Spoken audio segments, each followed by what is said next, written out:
तो नमस्कार दोस्तों, बीपीएससी री एग्जाम पर जो कोर्ट में सुनवाई हो रहा था वो फाइनल सुनवाई हो चुका है। लेकिन सभी लोग इंतजार कर रहे हैं कि कोर्ट का फैसला क्या आता है, क्योंकि तमाम छात्र सभी को भरोसा था कि कोर्ट से कुछ अच्छी खबर आएगी, री एग्जाम की जो मांग है वो कोर्ट से हमको मिल जाएगा। लेकिन कोर्ट जो फैसला सुरक्षित रखा, अभी तक उसकी जो फैसला है अभी तक नहीं आ पाई है और सारे छात्र इसका इंतजार कर रहे हैं कि कब कोर्ट अपना फैसला सुनाएगी।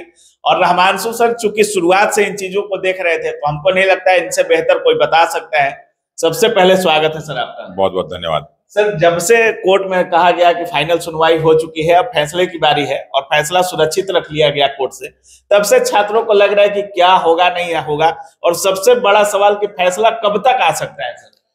देखिए, दरअसल क्या है कि बुधवार को सुनवाई कंप्लीट हुई और फिर माननीय जज साहब ने कहा कि आप लोग अपना रिटन समरी जो भी सिनॉप्सिस के रूप में वो हमें दे दें, ताकि जो है हम इसका प्रॉपर एक जजमेंट लिख सकें।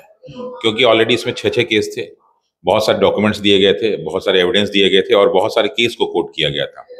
और लगभग 2 दिन, और अगर जो है 7 मार्च दे दिया जाए तो लगभग सवा दिन जो है, 2.25 दिन इसका पूरा का पूरा हियरिंग हुआ और बहुत सारी बातें उसमें रखी गई।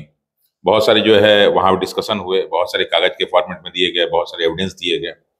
तो जब इसमें जजमेंट लिखना होता है तो इसमें रातों रात तुरंत जजमेंट नहीं आता, अगले घंटे में नहीं आता है। क्योंकि इतने बड़े केस के लिए जो भी जजमेंट होता है वो लैंडमार्क जजमेंट होता है और उस जजमेंट को लिखने के लिए सारे डॉक्यूमेंट्स फिर से एक बार देखने होते हैं। इसलिए जज साहब ने कहा कि सब आप जो रिटन समरी भी दे दीजिए अपने पॉइंट्स को, बहुत सारे डिस्कशन हो सकते हैं।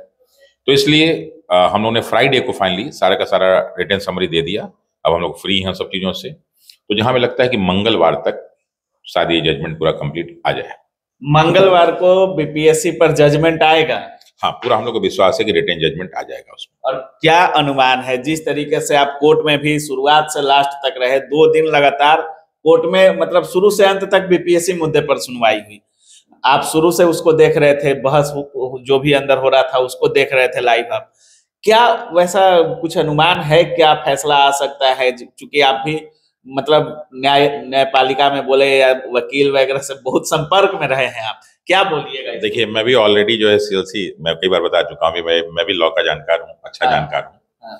तो शुरुआत से हम लोगों ने इस केस को देखा। इसमें टोटल 6 केस थे और केस में अलग अलग केस में बहुत सारे अलग अलग बिंदु थी और कुछ कंबाइंड थे। अलग में था, एक तो जो है प्रॉपर इन्वेस्टिगेशन बात हो रही थी, सीबीआई या कोई जो स्वतंत्र निकाय जांच करे उसकी बात हो रही थी। दूसरा पूरा री एग्जाम की बात हो रही थी। तीसरा जो एसओपी फॉलो नहीं किया गया था उसकी बात हो रही थी। और चौथा ये बात हो रही थी कि फ्यूचर में कभी भी बीपीएससी या कोई संस्था, बीपीएससी जैसी संस्था कोई एग्जाम ले तो एक प्रॉपर तरीका बनना चाहिए ताकि इस तरह की गलती दोबारा ना हो। तो ये 4-5 प्रमुख मुद्दे थे। क्वेश्चन पेपर के गलत बनने से लेके आंसर की जारी करने से लेके हड़बड़ी में जो है बहुत सारे प्रश्नों को हटाना, ये सब सारी की सारी चीजें हम लोग चाहते थे कि इस बार जो भी हो फाइनल हो, ताकि भविष्य में बच्चों को बीपीएससी से लड़ने के लिए सामने ना आना पड़े और बीपीएससी इस तरह की कोई गलती ना करे। तो ये हम लोग के मुद्दे थे सारे के सारे।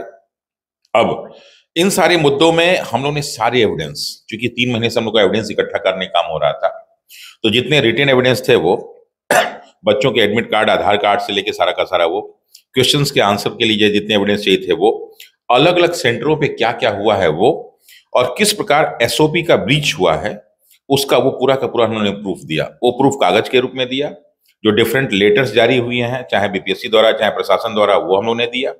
इसके साथ साथ जो हमारे पास वीडियो उपलब्ध थे वो सारा का सारा पेन ड्राइव में उनको दिया। यानी हम लोगों ने किसी भी तरह का कोई कसर छोड़ नहीं रखा है, सब कुछ दिया।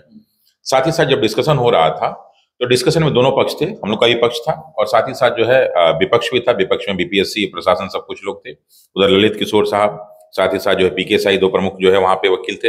हम लोग की तरफ से देखें तो अभिजीत आनंद हो गया सर, वाईबी गिरी हो गया सर, उसके बाद क्या नाम है अपने अवनीश श्रीवास्तव हो गए, संतोष सर हो गए, रूना मैम, कुल मिला के 5-6 हम लोग की तरफ से वकील थे, बड़े बड़े वकील जो यहाँ के नामी गिरामी वकील हैं। तो हर मुद्दे पे बात हुई। उसमें कुछ मुद्दे बहुत प्रमुख थे। पहला कि एसओपी में एक बहुत इंपॉर्टेंट चीज ये होती है, एसओपी का कई जगह ब्रीच किया गया, कई जगह उसको जो है तोड़ा गया, फॉलो नहीं किया गया। लेकिन जब जज साहब ने पूछा माननीय पीके साई सर से कि आपका क्या कहना, तो उन्होंने कहा कि हमने पूरा फॉलो किया है।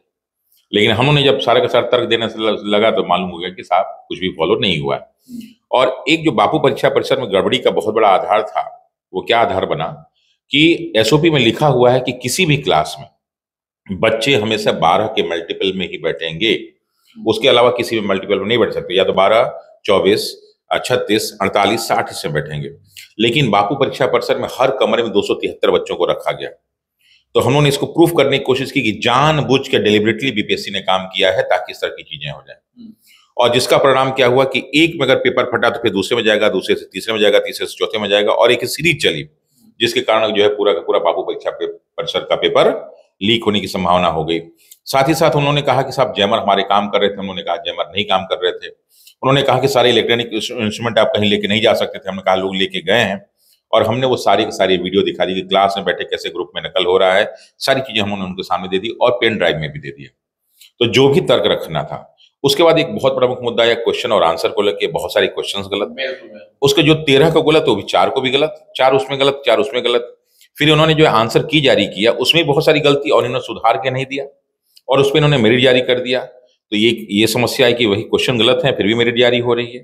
तो कुछ लोगों ने मैं देखा कि भ्रम फैला रहे हैं कि एक्स्ट्रा रिजल्ट जारी होगा। ऐसा कुछ नहीं होने वाला।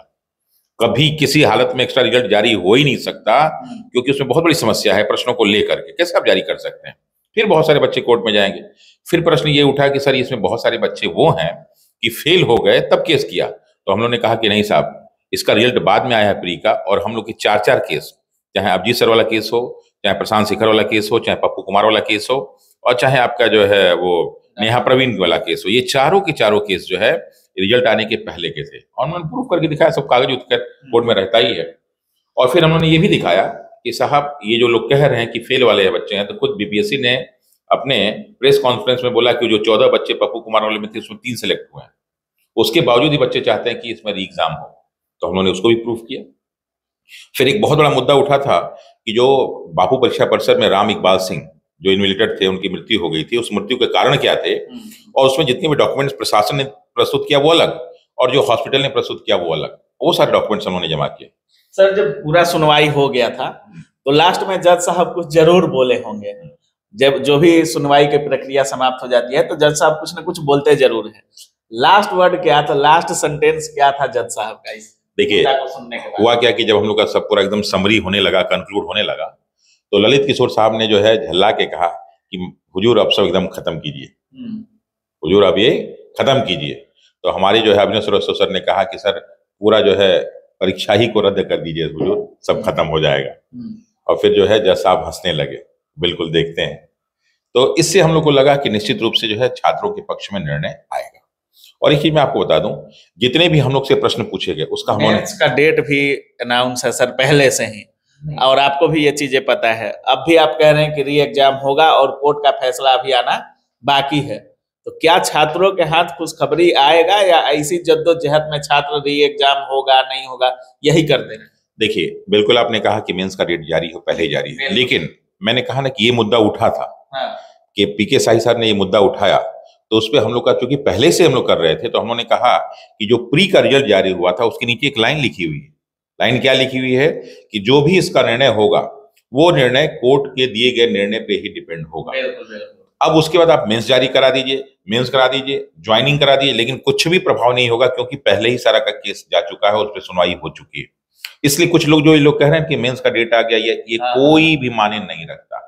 ये बिल्कुल उसी तरह एग्जाम्पल में है। मैं कई बार इसको एग्जाम्पल में आपके अनुसार खुशखबरी आने वाली है? देखिए हम लोगों ने अपना 101% दिया है। और वहां जो कोर्ट में हुआ है, अगर कोई लाइव देख रहा होगा तो हम लोग के वकीलों ने हर पक्ष को रखा है। कॉन्स्टिट्यूशन के आर्टिकल 14, 16, 21 के वायलेशन को भी रखा हुआ है। और हम लोग के जज, अगर वकील साहब देखे होंगे तो इतनी सारी किताबें, इतने सारी जजमेंट वहां लेके गए थे, उतना विपक्ष से नहीं आया। उन्होंने बहुत सारे प्रश्नों के आंसर भी नहीं दिए हैं। आंसर है नहीं तो देंगे कहां से? और जब जो है हमारे माननीय जज साहब ने कहा विपक्ष से कि भैया हम आपसे कुछ प्रश्न पूछना चाहते हैं, तो लोग कोर्ट से चले गए, प्रश्न का आंसर नहीं दिए। और उनके पास बहुत सारे प्रश्नों का आंसर नहीं था। उसमें एक बहुत बड़ा प्रश्न ये उठा था कि जो बच्चे डिबार हुए हैं, क्यों डिबार किया गया? तो मालूम चला कि क्वेश्चन पेपर लेके चले गए थे, इसलिए डिबार किया गया। तो अब बच्चे क्वेश्चन पेपर लेके गए तो आप डिबार कर देंगे, और आपके यहाँ जो अधिकारी उसमें संलिप्त थे, जो एग्जाम ठीक से नहीं करा पाए, तो आपने उनके खिलाफ क्या क्या किया? कुछ नहीं किया। तो सबका उसमें मुंह बन गया। फिर उसमें यह हुआ कि भाई आखिर इसके पीछे जिम्मेदार कौन है? तो हमारे जो विपक्ष के वकील साहब ने कहा कि जो है कुछ जो है उपद्रवी लोग बाहर खड़े थे, कुछ अंदर थे, उन्होंने मिलकर सारा काम किया। तो कहा उपद्रवी लोगों ने इतना कर दिया और आपकी स्टेट की इतनी बड़ी मशीनरी कुछ नहीं कर पाई। तो कहा इसमें किसका हाथ था? तो उन्होंने कहा कुछ कोचिंग वालों का हाथ था। कहा कोचिंग वालों का हाथ था? जज सब पूछ रहे हैं, मुझसे तर्क हो रहा है, जज साहब से तर्क हो रहा है विपक्ष से कि सर कुछ कोचिंग वालों का हाथ था। तो कहा कोचिंग वालों कहाँ था, तो मैंने तो सुना कि आपने कोचिंग वालों को बुला के मीटिंग किया है।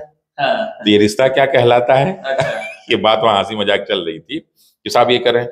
फिर अगला एक मुद्दा उठा, उस पर बहुत कम लोग देख पाए, क्योंकि मैं एक एक चीज को देख रहा था, हम लोग के लिए जीवन मरण का प्रश्न था ना, तो मैं देख रहा था। तो जज साहब ने पूछा कि अच्छा ये बताइए 13 तारीख को कितने लोग आए थे? तो उन्होंने सर 5900 समथिंग। क्या ओके। अच्छा 4 तारीख को कितने लोग आए? तो क्या 5947। क्या फिर से बोलिए? उसको उन्होंने लिख लिया। यानी 13 तारीख से ज्यादा बच्चे 4 तारीख को आए थे। इट मीन्स कि जितने बच्चे अब्सेंट थे 13 तारीख को, उनको भी 4 को परमिशन दिया गया। इवन कि जो बच्चे डिबार हुए उनको भी 4 को परमिशन दिया गया। यानी गलती आपने 13 को कर दिया, फिर भी आप उनको जो है 4 को बुलाते हैं, पेपर दिलाते हैं, फिर डिबार करते हैं। तो ये प्रश्न उनसे पूछा गया। और अगर यही एक बहुत बड़ा मुद्दा हो जाएगी कि जब 13 वाले बच्चों को परमिशन मिला जो एब्सेंट थे, तो जो अदर सेंटर पे लड़के एब्सेंट थे उनको क्यों नहीं मौका मिलना चाहिए? फिर मुद्दा ये उठा, हम लोग ने कहा कि सर बापू परीक्षा परिषद में जो रिजल्ट आया है वो 19.6% आया। तो जज साहब ने कहा कि वो तो यार दिल्ली में भी बहुत ज्यादा आता है। तो हमने कहा सर दिल्ली की कंडीशन अलग है, पटना की कंडीशन अलग है। उन्होंने कहा कैसे? हमने कहा दिल्ली में जो यूपीएससी का पेपर होता है तो वहां पे सिलेक्शन, मतलब वहां चूज करने को दिया जाता है कि आप जो है सेंटर चूज कीजिए, लेकिन बीपीएससी में चूज करने का ऑप्शन नहीं है, बीपीएससी चूज करती है। तो बीपीएससी ने कैसे सारे अच्छे लड़कों को एक चूज करके बैठा दिया। और हम लोग ने कहा कि साहब ये पटना का सेंटर नहीं है, पटना में टोटल 65 सेंटर थे, जिसमें 64 सेंटरों का जो एवरेज है वो 6 के आसपास है, कहीं 3-4% है। और बापू परीक्षा परिषद जो बाद में शुरू में कहा गया 1 सेंटर है और बाद में उसको 22 सेंटर बांट दिया गया, वहां पे परसेंटेज 19.6% है। अगर सब सेंटर में 19.6 का एवरेज है, इट मीन्स कि कोई ना कोई ऐसा सेंटर होगा जहां पे हो सकता है 10-12% हो, और कोई सेंटर ऐसा होगा जहां 30% हो। तो ऐसा कभी संभव ही नहीं किसी एक सेंटर पे जो है 10 में से 3 सेलेक्ट हो जाए, वो भी वो बच्चे जिनको जो है हमारे चेयरमैन साहब ने उपद्रवी और नॉन सीरियस कहा था। लास्ट में उन छात्रों को क्या बोलिएगा सर जो री एग्जाम की मांग को लेकर के या री एग्जाम पर भरोसा करके अभी भी प्री का तैयारी कर रहे हैं, जिनका रिजल्ट भी नहीं हो पाया है, या जो लोग भी कोर्ट के निर्णय का इंतजार कर रहे हैं, उन छात्रों को क्या बोलिएगा? मैं सभी से यही कहूंगा कि आप लोग अपनी प्री की तैयारी जोर शोर से शुरू कर दीजिए। और इस बार क्वेश्चन पेपर भी जो प्री का आएगा, तो हमें लगता है कि जो 68-69 में क्वेश्चन पेपर आया था उसी तरह के प्रश्न पूछे जाएंगे, ना कि ये जो है वन लाइनर प्रश्न पूछे जाएंगे। और वे घिसे पिटे जो है 2000 के पहले वाले क्वेश्चन नहीं पूछे जाएंगे, स्टैंडर्ड प्रश्न पूछे जाएंगे। तो हम लोगों ने अपना पूरा एफर्ट दिया है, सारी छात्रों ने अपना पूरा एफर्ट दिया है, और भगवान से हम प्रार्थना करते हैं कि जज साहब हम लोग के पक्ष में एक लैंडमार्क जजमेंट दे, ताकि बिहार में आने वाला कोई भी परीक्षा विसंगतियों से दूर हो और अच्छे लड़के सिलेक्ट होके जाएं। बहुत बहुत धन्यवाद। Thank you.